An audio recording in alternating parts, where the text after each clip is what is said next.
Hello বন্ধুরা, আশা করি তোমার সবাই খুব ভালো আছে। আমি ভালো আছি। একটু গলা ভেঙে গেছে, ঠান্ডা লেগে। যদি ওয়েদারটা ভীষণ খারাপ তো, তাই একটু ঠান্ডা লেগে গলাটা বসে গেছে।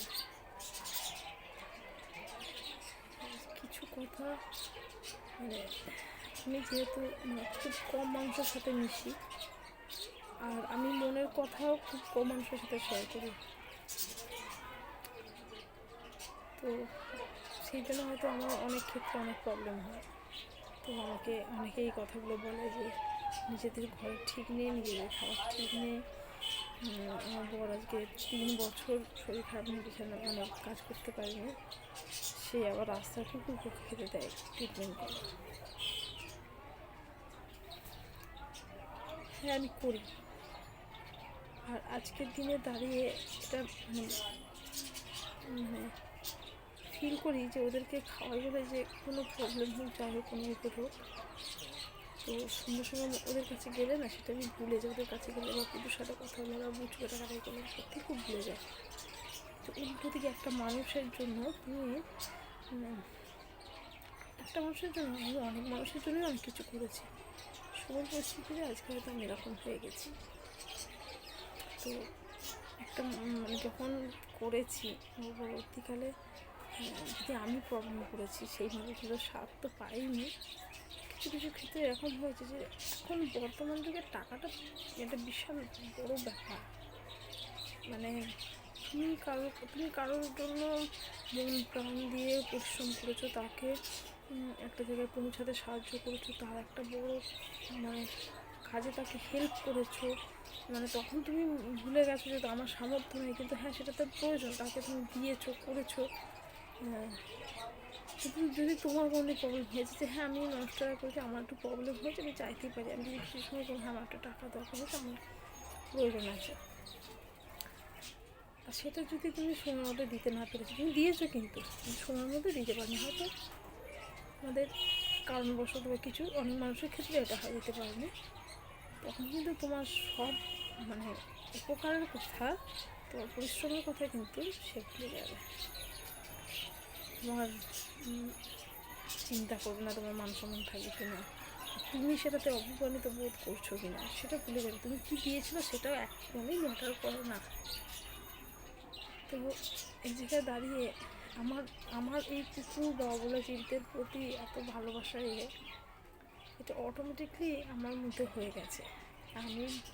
আমি পুরোপুরি যে আমি বলবো পশুপ্রেমী, আমি ইঁদুর ভালোবাসি, ভ্রমণে খেতে দিই, কুকুর ভালোবাসি, ছাগল ভালোবাসি, ট্রিটমেন্ট করি, কিন্তু তাও কি আমি পুরোপুরি পশুপ্রেমী? আমি তো মাছ দিয়ে ভাত খাই, মাংস দিয়ে ভাত খাই, সেটা আমি পুরোপুরি না।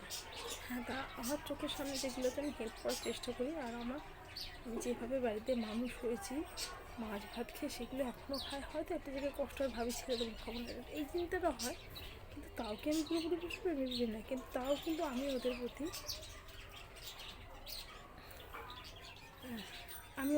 বিশ্বাসের যোগ্য, আমাকে বিশ্বাস করে, আমি ওদের বিশ্বাস করি, যেটা মানুষের ক্ষেত্রে একদমই নেই। তুমি যতই উপকার করো, যাই করো, একবার যদি তুমি কারো কাছ থেকে টাকা নিয়ে যাও, ফেরত দিতে যদি সময় তুমি না পেরেছো, তোমার উপকারের কোনো মূল্য থাকে না, উপকার পুরো মূল্যহীন। সে এখন বর্তমান পরিস্থিতিতে কেউ তো কাউকে মার্ডার করতেও ছাড়বে না, এরকম ব্যাপারও আছে। অপমানের দিকে ঠেলে দিতে, এই পরিস্থিতি না বুঝতে পারি যে আমি হাসবো, এই পরিস্থিতিগুলো যখন আমাদের জীবনে আসার কারণটাই হচ্ছে এটা যে আমাদের মাথার ওপর একটা বড় একটা হাত আছে, সেটা কোনো দিক দিয়ে নেই। আর আমি জীবনে অনেক কষ্ট করে আজকে এই জায়গায় দাঁড়িয়েছি, অনেক কষ্ট। আমি সেগুলো কোনোদিন ক্যামেরার সামনে বলি না, কারণ হচ্ছে আমি চাই না পরবর্তীকালে আমি যদি কোনোদিন এইটুকু সাকসেস হই, তো সেটা সাকসেস হলে আমাকে নিয়ে কেউ কোনো সময় রোস্ট করুক আমার ব্যক্তিগত লাইফ নিয়ে, সেই জন্য কোনো সময় বলি না। কিন্তু আমার বয়সটা যেটুকুই হোক না কেন, আমি অনেক কষ্ট করে আজকে এই জায়গায় দাঁড়িয়েছি, আর যেটুকু আজকে মানুষের কাছে কথা শুনি, সময় পরিস্থিতিতে সেই মানুষগুলোর জন্য আমি অনেক কিছু করেছি, অনেক কিছু থানা পুলিশের সামনে বলো বা তার একটা বিশেষ দিন উপকার করা, কোনোটাতেই পিছু পা হয়নি। কিন্তু হ্যাঁ, আমার মানুষের জীবনে কার কী পরিস্থিতি আসে সেটা কেউ কখনো বলতে পারে না, সেটা তো আমাদের হাতে থাকে না। তো বুটুর বাবা যে 3 বছর লকডাউনের সময় থেকে বুটুর বাবার শরীর খারাপ, তখন থেকে মানে আমার স্ট্রাগলটা আরও বেশি বেড়ে গেছে। মানে কাউকে ফেলতে পারিনি যে পুচকুরা কী খাবে বা রাস্তাগুলো কী খাবে, আমার কাজ আমাকে করতে হবে, অক্লান্ত পরিশ্রম করেছি, চেষ্টা করেছি। বেইমানের কোনো সংজ্ঞা হয় না, আর উপকারের কোনো দাম নেই কিছুতে। তাই মানুষ মানে কিছু মানে এখন উপকার করতে গেলে চিন্তা করতে যে মানুষটা ঠিকঠাক এই মানুষটা উপকার করছি, এই মানুষটা আমার উপকারের মূল্যটা দেবে, সে কোনো আমার বিপদ হলে আমার পাশে এসে দাঁড়াবে, এটা চিন্তা ভাবনা করে আর সঠিক মানুষ খুঁজে পাওয়া প্রচণ্ড টাফ। এখন তো এরকম হয়েছে যে কোনো একটা মানুষের সাথে একটা ঠিকঠাক চিন্তা ভাবনা শেয়ার করবো যে এটা আমি করছি, এটা ভুল কি ঠিক, সেই মানুষটা খুঁজে পাওয়া বড় দুষ্কর ব্যাপার হয়ে গেছে। সেই মানুষটাই খুঁজে পাওয়া, কে সঠিক পদ্ধতি দেবে কে ভুল পদ্ধতি দেবে বোঝা মুশকিল। হ্যাঁ, আমি এই কথাগুলো বলছি, আমিও একটা মানুষ, কিন্তু আমার মধ্যে এই চিন্তা ভাবনাটা সত্যিই কোনোদিন হাসেনি যে মানুষগুলোর উপকার আমি আমার এই টিনের ঘরে থেকে আমার সাধ্যের বাইরে গিয়ে করেছি। যারা বেইমান, যাদের মনে হয় যে আমাদেরকে অপমান করলে বা অপমানের সম্মুখীন হতে হবে এরকম একটা পরিস্থিতি তৈরি করলে মানে খুব হাসি পাবে, তাহলে হাসো। মানে আমার লড়াইটা আগেও নিঃশব্দে ছিল, এখনও সেই আছে। আমি আমার মতোই থাকবো, কুকুর ছাগল বিড়ালেই থাকবো, মানে মানুষের থেকে কুকুর ছাগল এটা অনেক ভালো, যেটা আমাকে সময় শিখিয়েছে।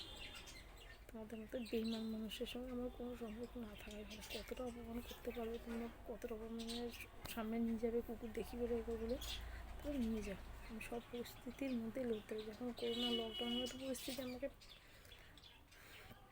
দমিয়ে রাখতে পারিনি, তো এখন আশা করছি পারবে না। আর এই উপর একজন আছে, সে আমার সাথে, তাহলেই হবে।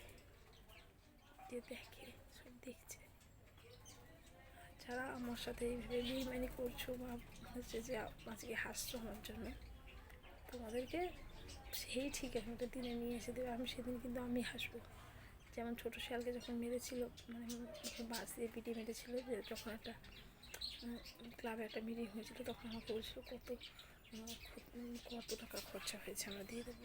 আমি তখন বলেছিলাম যে টাকাটা রেখে দিন, ভবিষ্যতে আপনার ওই টাকাটা কাজে লাগবে। জানি না কিসের জোরে বলেছিলাম। তো চাই, মন প্রাণ থেকে চাই ওই মানুষটা আমার সামনে দাঁড়িয়ে ছোটো শিয়ালের মতো ছটফট করুক 100 বার চাই। চলো সবাইকে টাটা। আমার ডাক খুব ভিডিওটা করছি, ভালো লাগছে না, মানে অনেকগুলো বলেছি, মানে খোলাখুলি বলতে পারবো না, চাইলেও বলতে পারবো না, মনটা কিছুটা হালকা করলাম। চলো টাটা সবাইকে, ভাই পাশে থেকে সাপোর্ট করো, সবাই সুস্থ থেকো।